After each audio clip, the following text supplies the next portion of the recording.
But his day isn't over, Vince, and Kurt, you can attest to this. When you have trouble early, there we go. Sheldon Creed. Hang on to it, buddy. That is going to jumble up everybody up front. Good save. Oh, no. Big accident deeper in the field. The accordion effect wiped out huge. There's Zane Smith.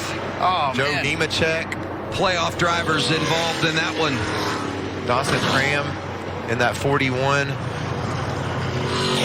Man, that's a mess. Started it. The block that Sheldon Creed throws right there, it backed the field up. Creed saved it, but as you said, Mike, it backed others up, and that's what led to the accident. Watch this move. It's just too late to get back to the bottom, and it's not like Austin Hill can check up that quick.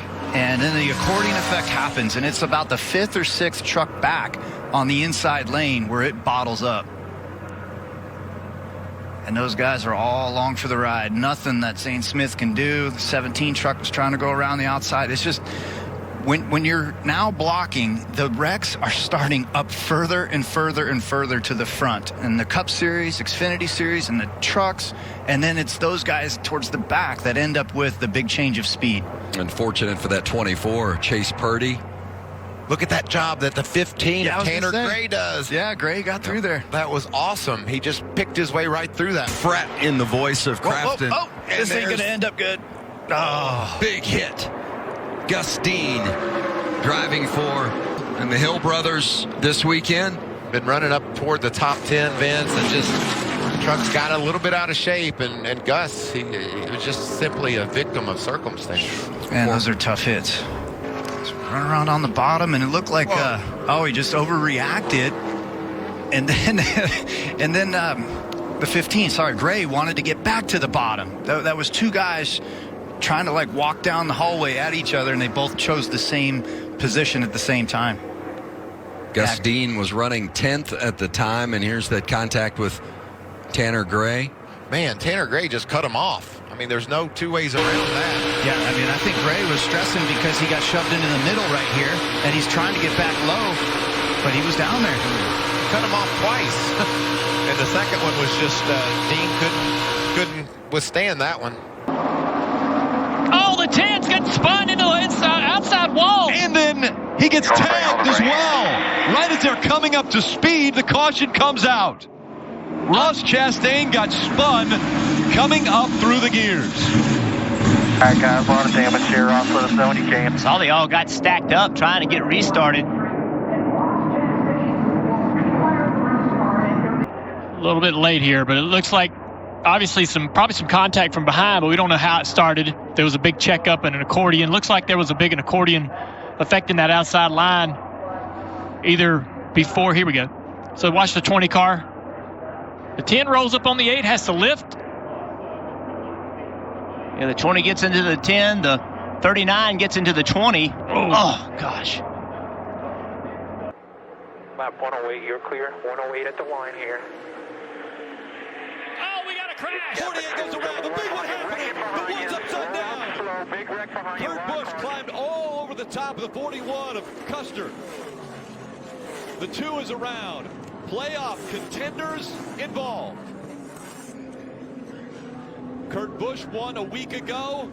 He's safe into the round of 8. Everyone else is still fighting for points and positions. The 62, Brendan Gaughan, his final NASCAR race was taking place, and he has severe damage to that car. You see the one, Kurt Busch got up and on top of the 41 of Cole Custer. Yeah, I'm good. Tell me the 22 has something to do with that. You see the AMR safety team on the track. Gets him turned around. Now, off the ride. Kurt Busch way up in the air. Fortunately, came down on his tires. There it starts, right there. That trial, we talked about it earlier, that is the worst place. That's where your car has the least amount of grip around this racetrack. And remember, these race cars are 3,400 pounds flying through the air like toy cars. Watch them on the front, right there on 3 up, record, low, straight, low, come on, straight. Front from the 22 coming. It's going to get in the back of this 88. 88 tries to go the outside. And around they go. go. The 10 of Eric Almirola. Up in the air is the 18 of Kyle Busch. Ryan Blaney is caught in it as well. Can't tell who is wedged up against the wall with Almirola. Here it is, the 88. Probably thinking inside. He gets a big push right there. He's kind of always forced to make a decision, forced to go to one side or the other because of the aggressive push from the 22. If the 88 lifts and doesn't do anything, he's likely turned into the fence. Yeah, just such a big push from behind. So you see right here, Logano pushing him. They get to the outside. I think they just make contact. I'm not even sure he meant to go there. Yeah, I don't think pushed so hard. I don't think the 10 actually moved to block. I think he actually just had contact from the right rear quarter panel from the 88. On the outside with Kevin Harvick from Stewart Haas Racing. And the 21 of Matt DiBenedetto from Wood Brothers.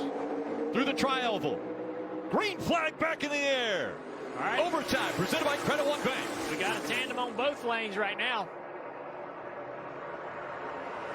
I think that's what we're going to see to the finish of this race, unless they do get split up. They've gotten split up. The 2 and the 22 are split up. The 4 and the 21 of DiBenedetto still tandem.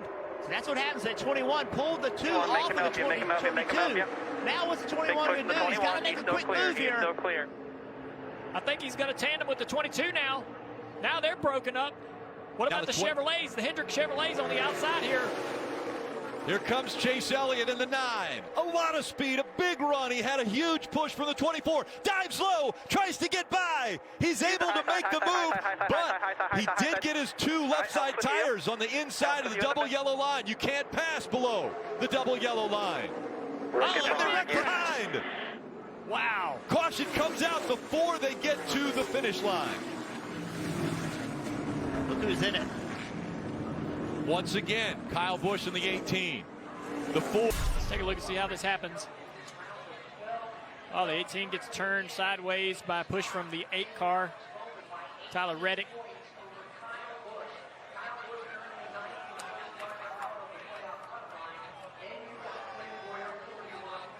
'19 caught up in it. Martin Truex Jr. So, 2 laps to go from Talladega.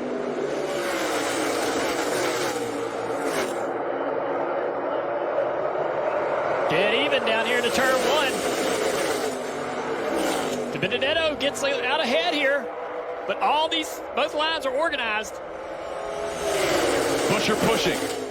DiBenedetto out front now. 3 car lengths. Bottom advantage, 17, 24 clear. Busher continues to push down the back straightaway, locked up in tandem. They're getting away.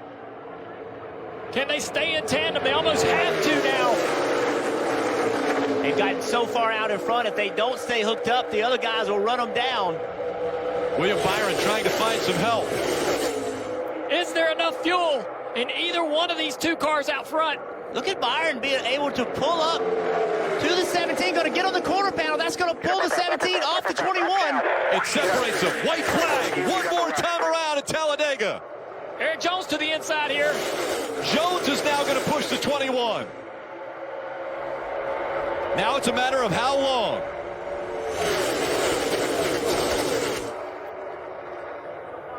The Wood Brothers and Matt DiBenedetto out front at Talladega. No organization right now. Look at this outside line.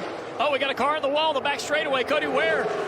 Here comes the 17 and the 24. They're going to try to block. Eric in gets the up into the wall. Now the 24, a big run. He slides. They make more contact. 3 wide as they come out of 4. Hamlin to the inside. Side draft coming from the 24 car. Denny Hamlin. William Byron through the tri-oval coming up to the stripe. And as they go across the stripe, a photo finish. Denny Hamlin gets the nod by 23 1/1000ths of a second. No way.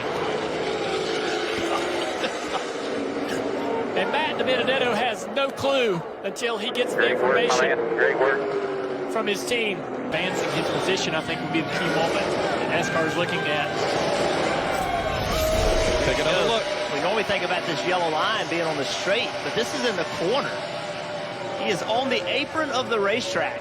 Kind of have to see it from a different perspective to see if the 17 car gave him no choice. But he still continues forward.